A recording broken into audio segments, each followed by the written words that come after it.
Danes je četrtek 23. april, menda je dan knjige. Lejte, tale je danes, če naroste, po nevrednih 15 evrov, sicer je 20, to je zadnja knjiga.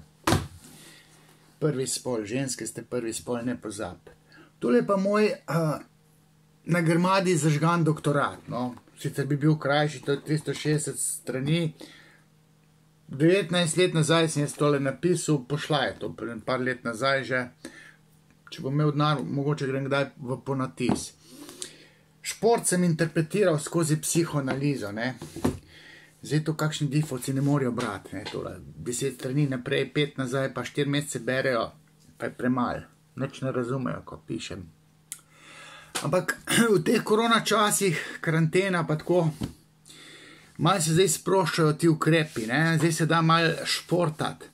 Zdaj bom pa malo namignil, kar vam drugi niso, te strokovnjaki za šport, ki tam neke tehnične napotke dajo, pa ne vem kaj še, tudi neke psihološke.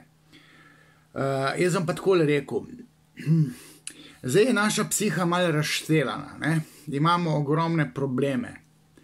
Dajte vi težka bremena dvigovati, pejte v fitness, pa ne tiste dvihte lahke, po par kil, ampak dajte čim več na bench pa dvigujte, ali pa stal, težke počepe.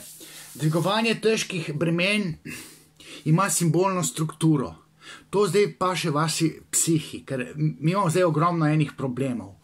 Če vi hoče svoje telo, bi rekel, sebi spraviti in pomagati čez svoje duševnosti, mora ta vaša duševnost zapopaditi simbolno strukturo neke telesne dejavnosti, nekega športanja, ne.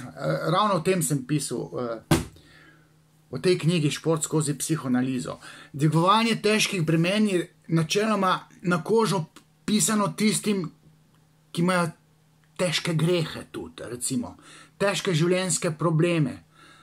Taki ljudje morajo v fitness pa težke gvihte dvigovati. Jaz sem enkrat posredno imel nekoga na psihoanalitični obravnavi in sem ugotovil, da je nagnjen k tistim ultra težkim bremenom, ne, po 200, 300 kil, 500, jaz ne vem, kva dviguje stale.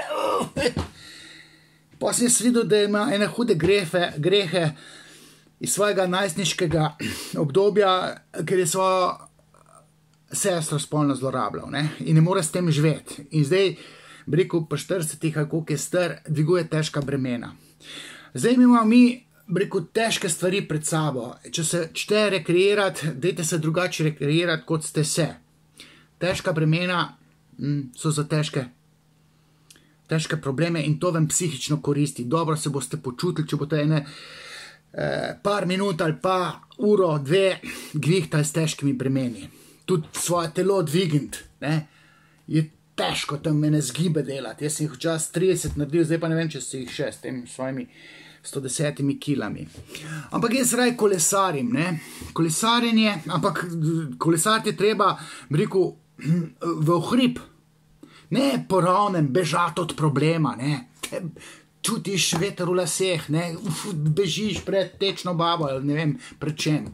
Treba je premagovati probleme, pritiskati na pedala in je na kum ali pa na mrzlico. Jaz grem danes proti mrzlic.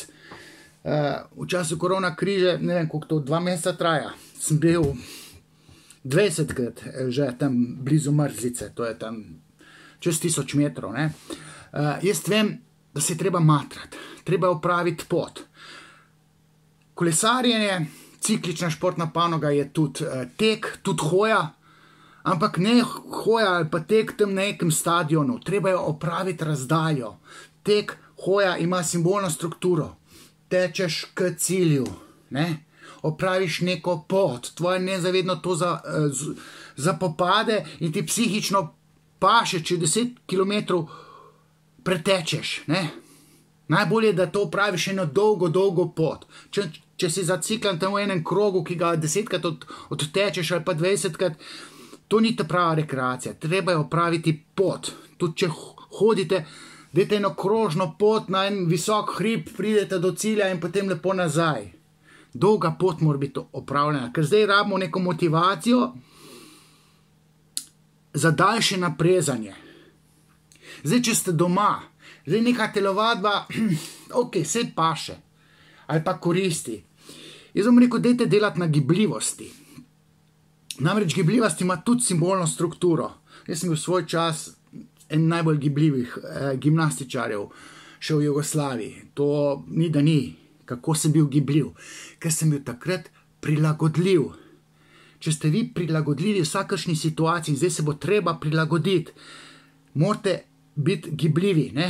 In to gibljivost, če boste vi privzgojili svojemu telesu, se boste znali prilagoditi tudi situaciji, na simbolni ravni, ne? Prilagoditi situaciji v realnosti, ne? Vse je to psihično nezavedno povezano. Zdaj tisti, ki radi igrate tenis, ne? Ali pa ping-pong, ne? Vse je fajn zdaj tenis špilati za ljubitelje tenisa, ne? Ampak tam gre za prelaganje problemov na drugega. Ne? Vi morate problem sami rešiti, ne? Sami ga morate rešiti, ne ga prelagati na drugega, ti imaš problem, tako kot odbojka, ne?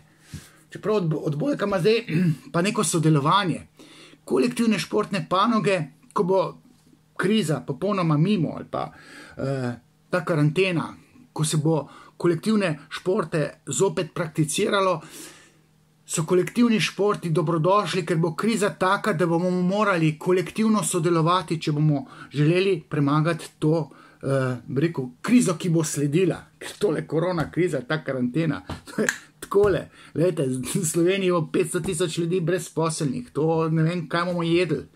Tisti, ki ne bomo imeli takih nekih, ne vem, kakih služb. Trg se je sesul, ljudje nimajo kupne moči, ljudje ne bojo zapravljali. Kje se bo dal, gostinci bojo pocrkali, jaz se ukvarjam z gledališčem, kje bo kdo šel v gledališče? To je prazno vse, ne? Denar ne bo krožil, ne? Zato bo potreba sodelovati na neki drugi ravni. Kolektivni športi, tam se pa sodeluje in ko naša psiha to zapopade, nam bo prijetno rekreirati, ne? Tudi v kolektivnih športih, ko bo to dovoljeno. Zdaj, če bi imeli zimo, bi rekel, pejte smučati pa ovinkarite, ne? Ker zdaj je kopica nekih problemov in je treba, bi rekel, probleme ovinkariti med problemi, se izogibati nekih problemov in priti do cilja z ovinkarjenjem. Ali pa, če bi imeli kolej, bi bilo treba podirati, podreti ta problem, ne? Vsaka športna panoga ima svojo simbolno strukturo, to sem pisal v tej knjigi. Zdaj tole sem povedal, ker tisti vrli difovci in strokovnjaki za šport teh stvari ne štekajo. Jaz sem pa na srce polagam, da v športni rekreaciji, v športu, v športanju gre za ene psihične procese, ki se dogajajo v glavi na simbolno nezavedni ravni. In naša simbolna nezavedna raven mora zapopaditi šport. In ko nam simbolno nezavedno zapopade šport, nam rata prijetno in nas psihično bodri ali pa naglihava, bom rekel. Evo, to sem imel zapovedati danes, ko je dan knjige. Čau.